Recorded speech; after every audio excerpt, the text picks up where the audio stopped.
Colombia might get their own Bukele. Mustering 43.7% of the national vote in a country of 52 million people on a zero tolerance to crime platform, aka the Tiger, is on his way to the presidential palace in Colombia. His name is Abelardo de Espriella, and in 3 weeks, he will face a runoff that could send Colombia rightward in ways we haven't seen in decades. What are the implications of a Bukele in Colombia? What's this new political tendency in Latin America about? Who and what is he running against? Stay until the end of this 10-minute brief to find out. For months, pollsters and analysts projected a contest dominated by the established left and the traditional conservative right. Senator Paloma Valencia, backed by former President Álvaro Uribe's Centro Democrático Party, was expected to be the primary challenger to the leftist candidate, Iván Cepeda. The race was supposed to be predictable, exactly the way things have been unfolding since the beginning of the millennium. But de Espriella got more than 10.3 million votes, almost 44% of the total. Hard left-winger Iván Cepeda of the ruling Historic PAC coalition finished second with 41%, a gap of roughly 650,000 votes. Paloma Valencia collapsed to under 7%. Former Medellin Mayor Sergio Fajardo took around 4%. The establishment right was officially demolished and the Green Left was dead on arrival. Uribe, the man who dominated Colombian conservative politics for a generation, announced after the results that he would now back de Espriella for the runoff. Valencia made the same declaration hours later. And then there was Colombian President Gustavo Petro, who refused to accept the preliminary count and alleged without evidence that the election was actually a fraud. However, electoral authorities stated the voting day had proceeded normally, with observers covering more than 96% of polling tables. The runoff is scheduled for June 21. The question that now grips Bogota, Washington, and Caracas alike is, who in the world is the man who just won Colombia's first round? Before he was a candidate, Abelardo de Espriella was Colombia's most famous criminal defense attorney. Born in northern Colombia, he studied law at Sergio Arboleda University in Bogota, later earning a master's degree from Espriella University in Spain. He founded de Espriella Lawyers in the 2000s, with offices in both Colombia and the United States.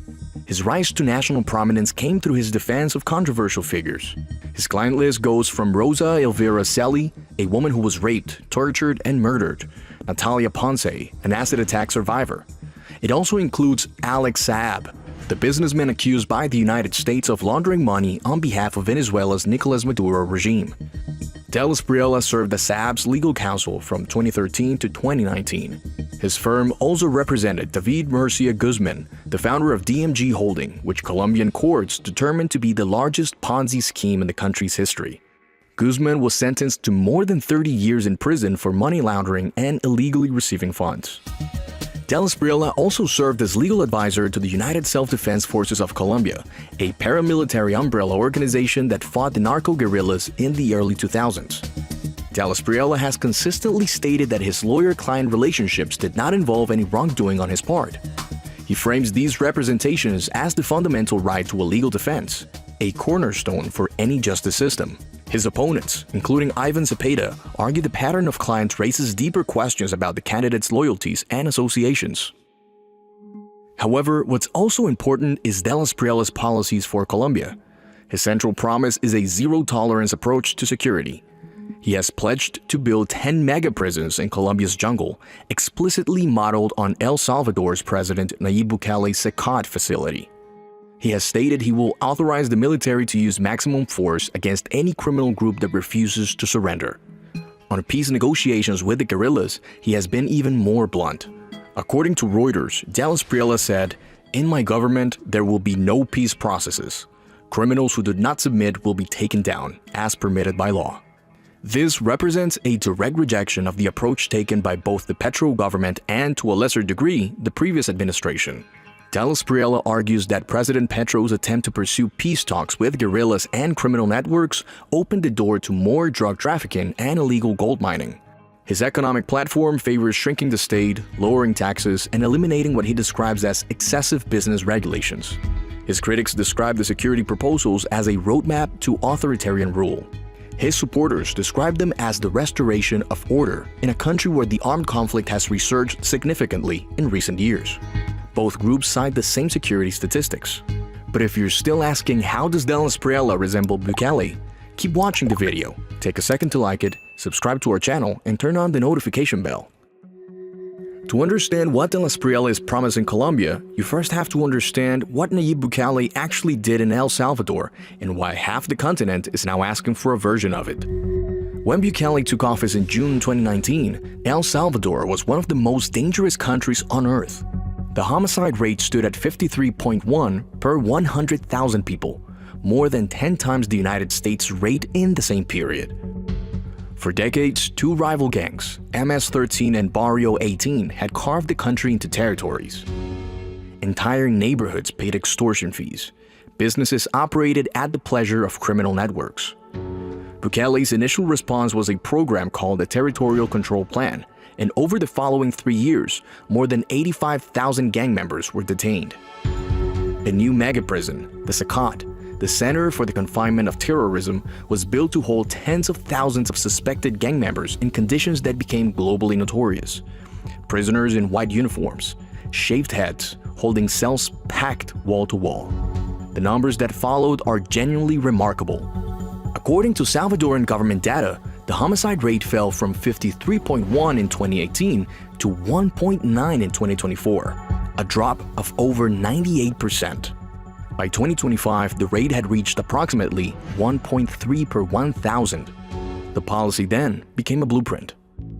According to Latino Barometro, a region-wide polling organization that surveyed more than 19,000 people across 17 countries, Bukele became the most popular leader in Latin America.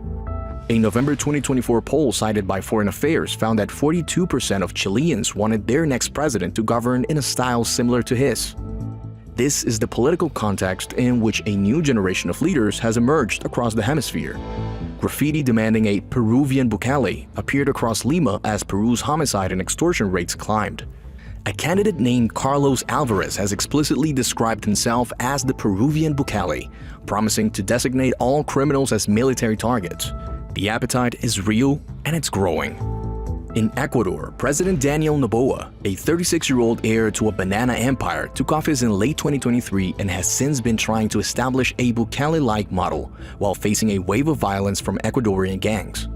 A parallel transformation occurred just weeks ago in Costa Rica, a nation historically celebrated as the Switzerland of Central America. Like Switzerland, Costa Rica possesses robust democratic stability, high human development, and the complete absence of a permanent military. However, between 2023 and 2025, an unprecedented surge in transnational drug trafficking shattered that peace, driving homicide rates to record highs and leaving the population desperate for an end to the gang violence. The response came on May 8, 2026, when 39-year-old political scientist Laura Fernandez assumed the presidency after winning a decisive 48% of the vote.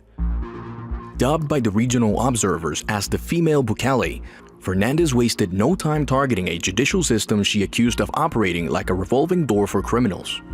Her flagship initiative directly mirrors El Salvador's security architecture, the construction of the CACO, Center for High Containment of Organized Crime, a high-security mega-prison built to hold over 5,000 high-risk inmates.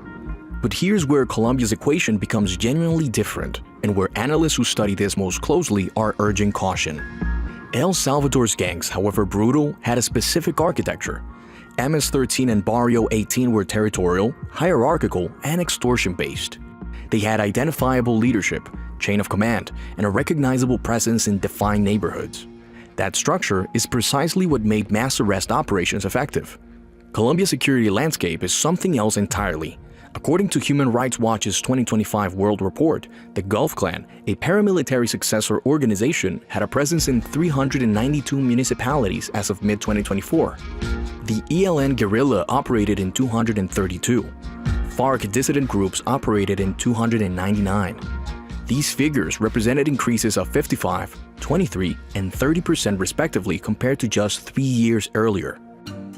In January 2025, according to reporting by multiple outlets, at least 80 people were killed and more than 18,000 displaced in the Catatumbo region alone, one of the worst outbreaks of violence the country had seen in years. Colombia's homicide rate in 2024 stood at 25.4 per 100,000, roughly 13 times higher than El Salvador's rate that same year. Salvadoran gangs could be dismantled from the top down. Colombia's armed actors are embedded in transnational cocaine supply chains, operating simultaneously in jungle, mountain, and urban environments with decades of experience evading military operations. When Ecuador tried the crackdown, the cartels adapted within months. Colombia's armed groups have been adapting for half a century. This does not mean that a security-first approach is wrong. The Colombian public has been told for years that negotiations are the answer, while armed group presence has expanded during every peace process.